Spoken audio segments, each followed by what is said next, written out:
The most disturbing case is 5 by Don't Look at Me. Don't Look at Me, 6 YouTuber. I've been enjoying their content a lot. Check them out. YouTube Frogs. First link in the description will be a link to their video. Go check it out. Also, fair warning, I'm annoying. So you have been warned, brother. Okay? If you do stick around and you enjoy your stay, feel free to drop a like and a sub. All right, let's happen. Shout out their Patreons and channel members. I'm going to start doing stuff like this at the beginning of my videos, of the, like, non-react videos. Ooh, on top of the subscribe to the...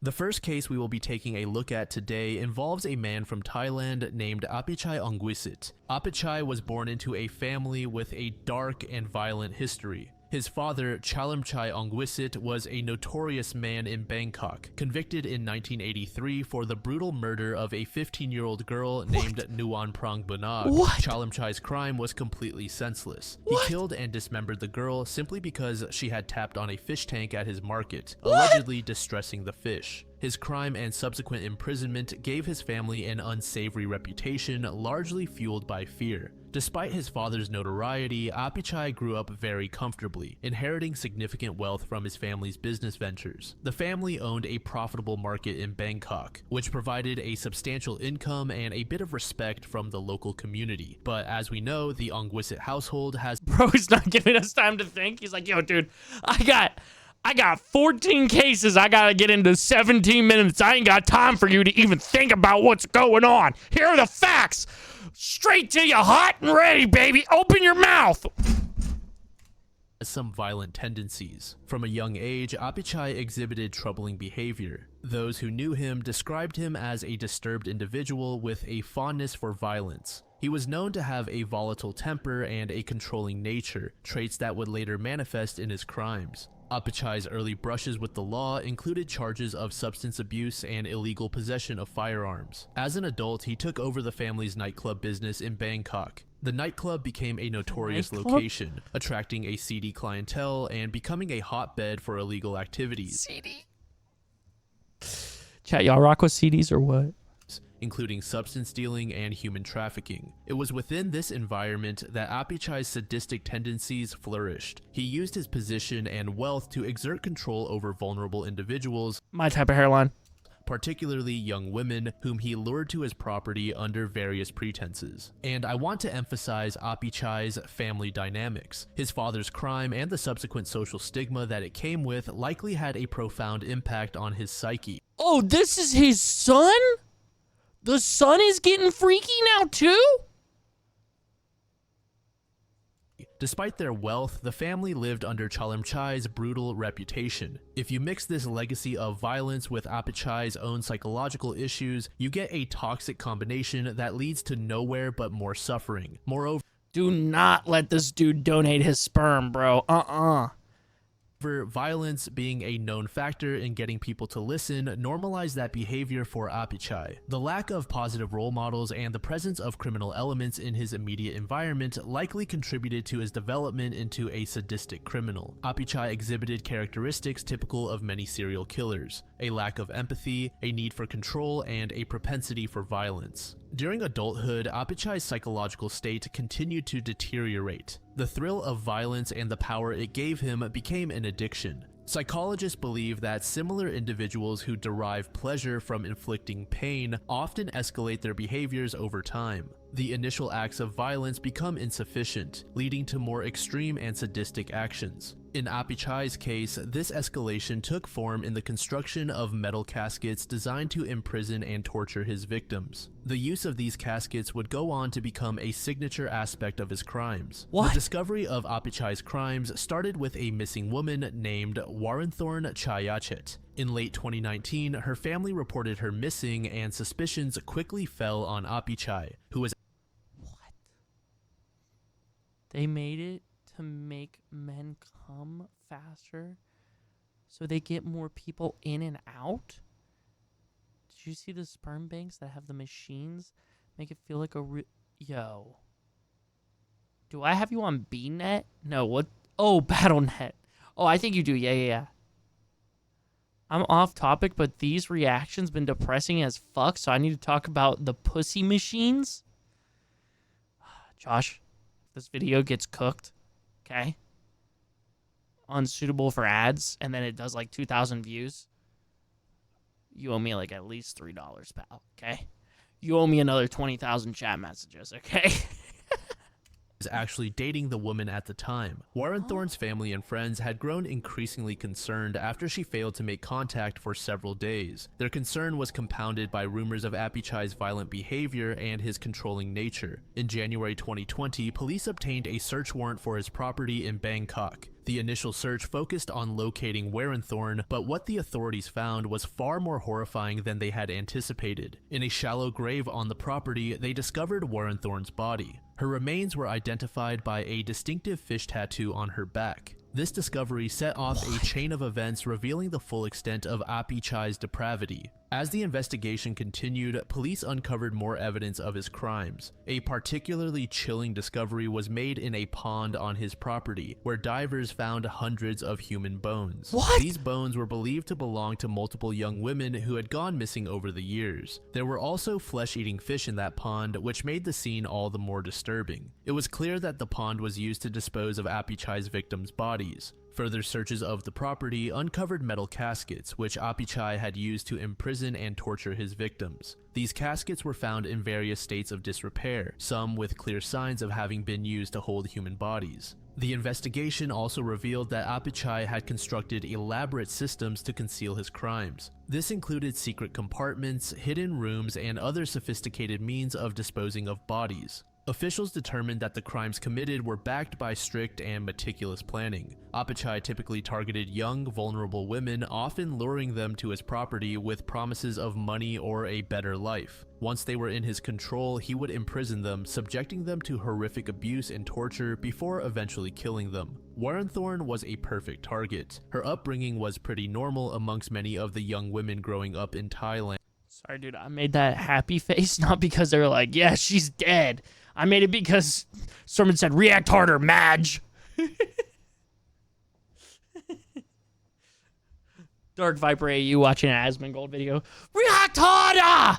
Ah! He rips out some of the little bit of hair he has left. I don't know why I'm talking shit, dude. We got the same hairline.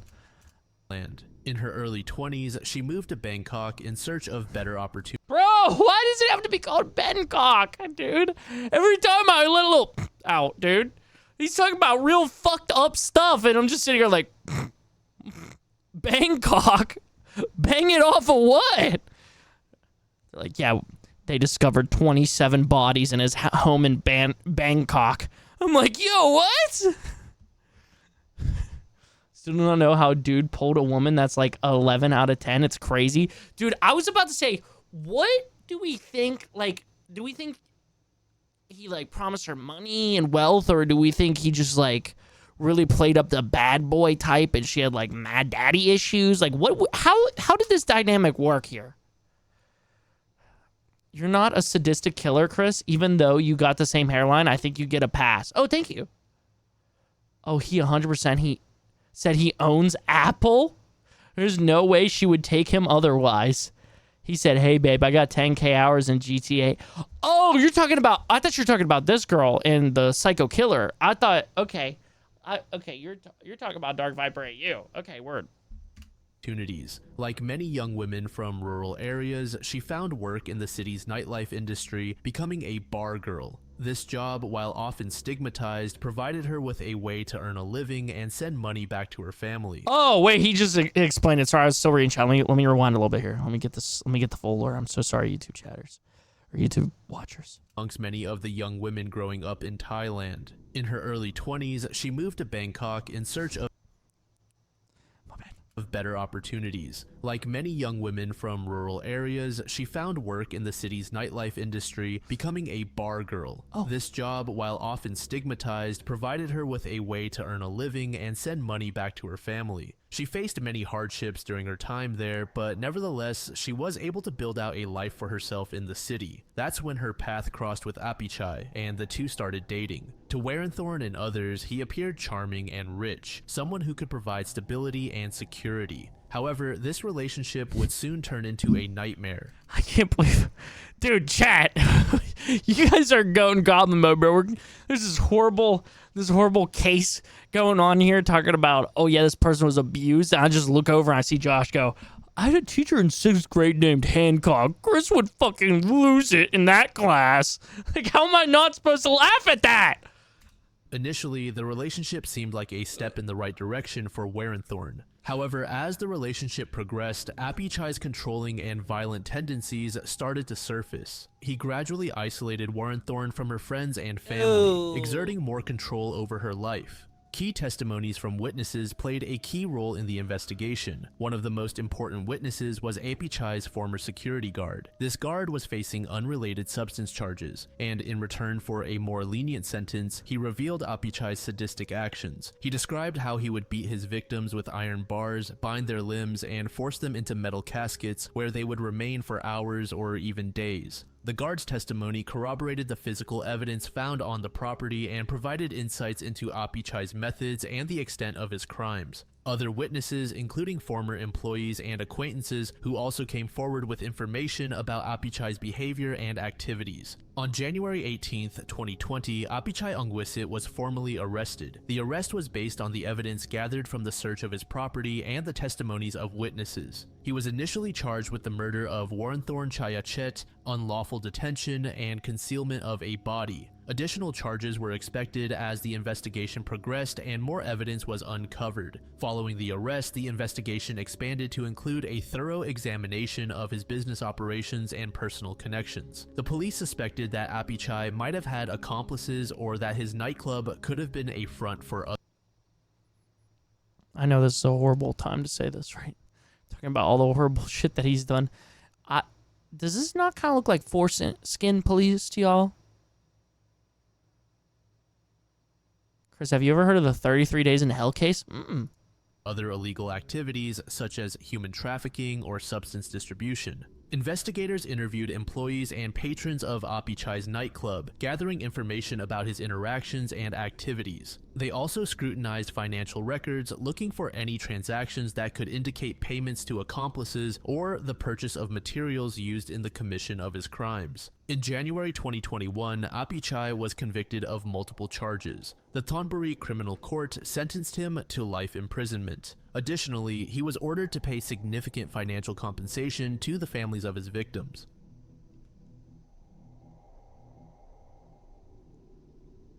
Peter Dump-ass? Peter Dump-ass? You serious right now? Some people say that I'm Chris Dump-ass because I got a dump truck on my fucking cheeks. You know what I'm saying? Oh, Dupass? You serious right now?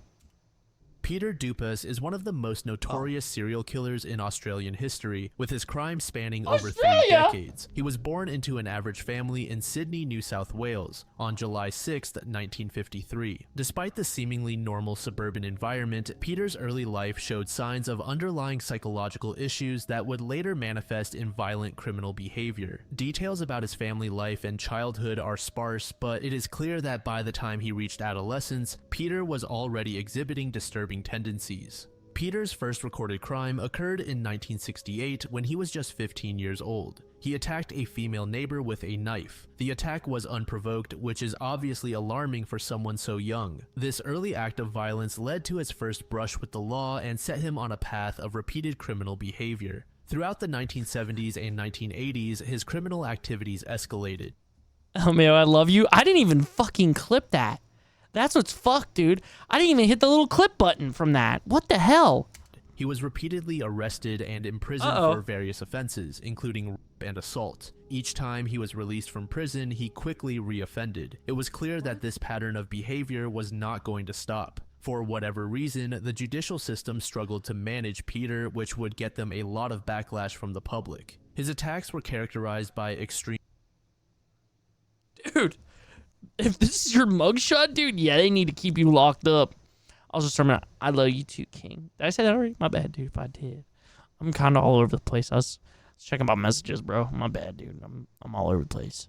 Mutilation, often involving the use of knives. Peter also primarily set his sights on those whom he could easily overpower, meaning he targeted women. He would befriend them, gain their trust, and then attack them. His ability to manipulate his victims and the authorities is cited as the main reason he was able to evade long-term imprisonment for many years. In 1970, I think we take a can opener to this guy's wiener. Actually, that's I think how we figure this out. Handle this real quick one time. You know what I'm saying?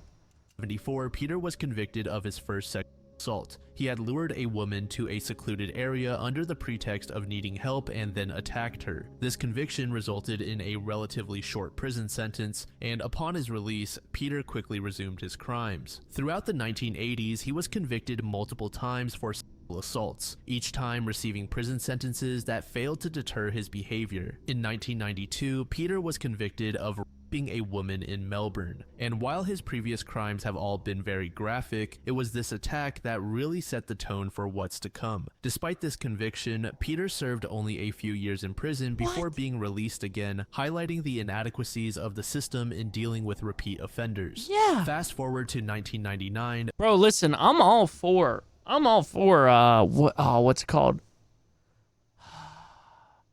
Oh my god, how am I blanking on the word? Basically, like rehabilitation. I'm all for rehabilitation of criminals and stuff in a safe manner. But like, if this dude is doing it over and over and over and over again, dude, especially with something like this, you know what I'm saying? Like, especially something like this, dude. What the fuck? What are they doing? Keep him locked up. So after the second time, you were telling me nobody really said, hey man, maybe we should keep you. Yeah, that's what I'm saying, dude. Peter came into contact with a 28-year-old psychotherapist named Nicole Patterson. Nicole was working in Northcote, Victoria at the time. Her death on April 19th is often regarded as Peter's worst murder. He had made multiple phone calls to Patterson in the weeks leading up to her murder. Posing as a potential client, he claimed to be seeking counseling for depression and gambling addiction. These phone calls, which were later revealed during the investigation, showed off Peter's methodical approach to selecting and isolating his victims. On the day of the murder, he arrived at Patterson's office for his supposed counseling session. Unbeknownst to Patterson, Peter had brought along a... The judge was like, what up, Pete? Nice to see you for the 30th time. We'll see you again in 5 months.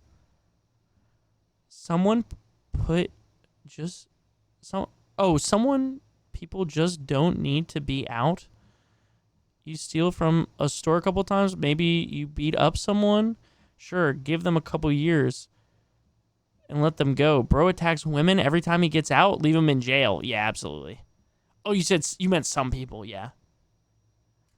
A knife. Upon entering her office, Peter attacked Patterson, stabbing her multiple times. The brutality of the attack suggested an overwhelming rage. Police quickly identified Peter Dupas as a suspect based on the phone records and his history of violent crimes. During a search of his home, investigators found blood-stained clothing, PVC tape similar to that used at the crime scene, a ski mask, and newspaper clippings about the murder. These items provided critical evidence linking Peter to the crime. Blood found on Peter's clothing matched Patterson's DNA, providing irrefutable evidence of his involvement. But before we continue with what happened with Peter, I want to take a step back into the year 1997 when 2 more women had the unfortunate luck of crossing paths with Peter. In October of 1997, a 40-year-old woman named Margaret Maher was found deceased in Somerton, Victoria. The details regarding the crime scene were found him as a suspect due to his past of violent crimes. Well, no shit. We got a Sherlock working on the force. Dude, yeah. I mean, listen, if it's something like this guy's doing, or like actual violence, or like PDF file type shit, like those people need to locked up.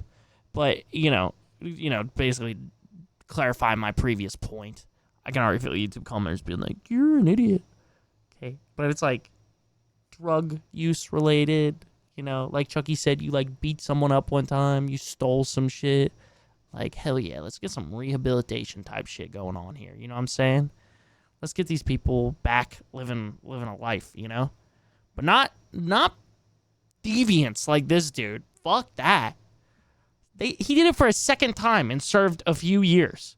And then was just allowed to go back out, and now 3 people are dead. Good job, Australia. Good job. similar to those of Nicole Patterson in 1999. Margaret was a sex worker known to frequent the Melbourne area. Her friends stated that she had a circle of regular clients. But one night after exiting a Safeway grocery store in Campbellfield, Peter lured Margaret into a dark alley where he murdered her. When the crime scene was discovered, Margaret's body was found severely mutilated. The investigation into Margaret's murder in particular faced significant challenges. As a sex worker, she was part of a community often marginalized and overlooked by society and law enforcement. It wasn't until 2000. Okay, let's be real. America also any better? Ugh. Yeah. I mean, that's the thing is like, maybe we could hope that America would do a little bit better. I feel like from everything that I've heard about Australia is like, they aren't full on like the like very progressive type shit of some other countries, but they also aren't like full on to like America's like capitalism, like late form capitalism, democracy, kind of a little more harsh around the edges for stuff.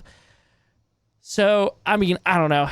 That's why I'm like, this kind of sounds like an Australian ass moment where they're like, well, we don't really have any good resources to rehabilitate prisoners, but like, we're not going to be as harsh as some other countries, so we're going to let them free, but are we going to do anything to keep them in line and accountable and make sure that they don't repeat what they did? Well, not really. No, we don't really have anything set up. I mean, maybe they do. I don't know. But that's just kind of how I'm viewing it right now, not knowing much about the situation, you know? But, yeah, I do agree with you. Sadly, I don't know if America would have done better. Low-key, we gave a PDF file 8 years and 1 month, so we're not harsh enough either. True. Totally.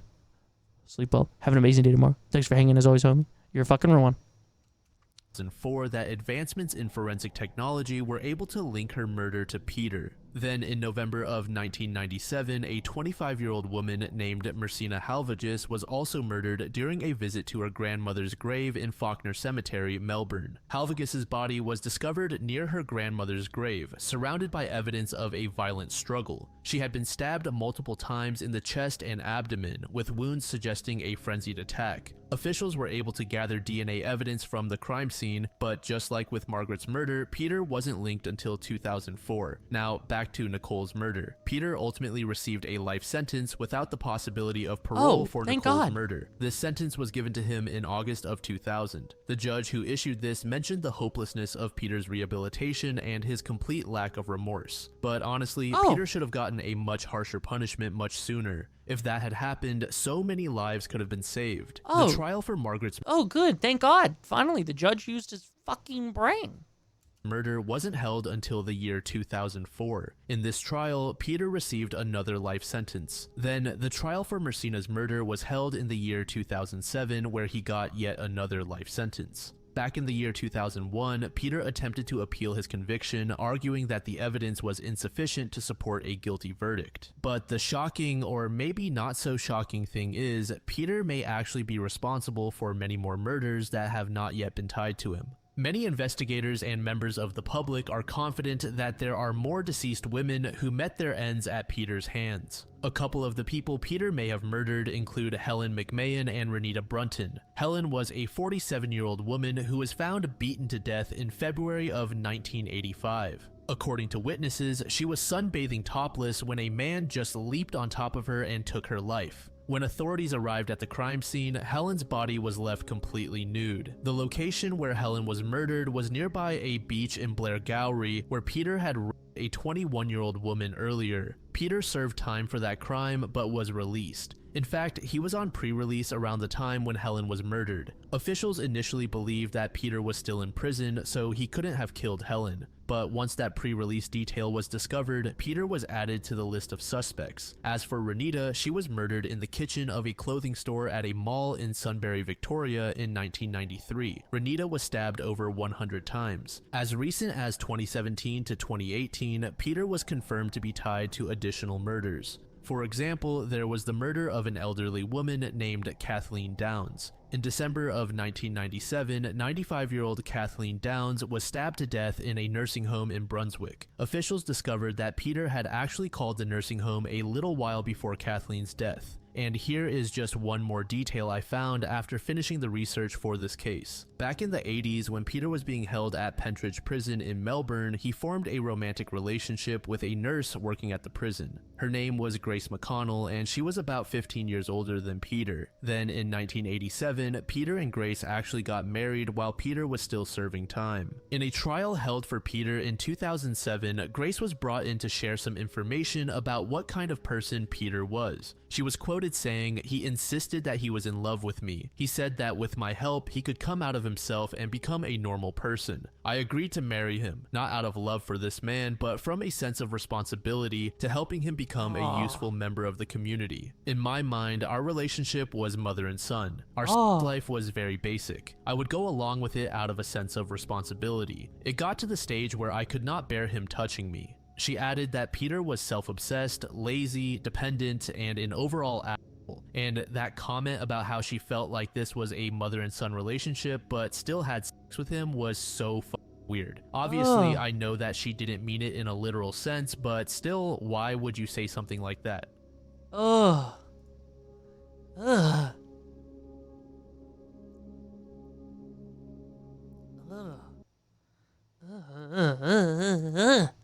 That's all I have to say to that. Why do I always think the video is muted on the beginning no matter how many of them I watch? Yo, what? When Don't Look at Me uploads, I know it's going to be a good day. I don't know, bro. You get your mug of Joe, bro. You get your mug of Joe out, and then you flip on the boob tube, dude, and the most disturbing cases 5. Oh, cool. And then you hear this. It's insane that the justice system literally let a guy like Peter go a ton of times knowing he's genuinely dangerous. Just incredible. What happens if we all start looking at you? Yo. Don't Look at Me never misses. Easily the best YouTuber of the genre. Yeah, his stuff is really, really good, honestly. Google how to not castrate a man who tells me to shut up when I tell him to stop calling a woman grieving over her dead friend the devil in front of a bunch of people. That's how my night's going? Oh, sorry, Sorrow. What the fuck, dude?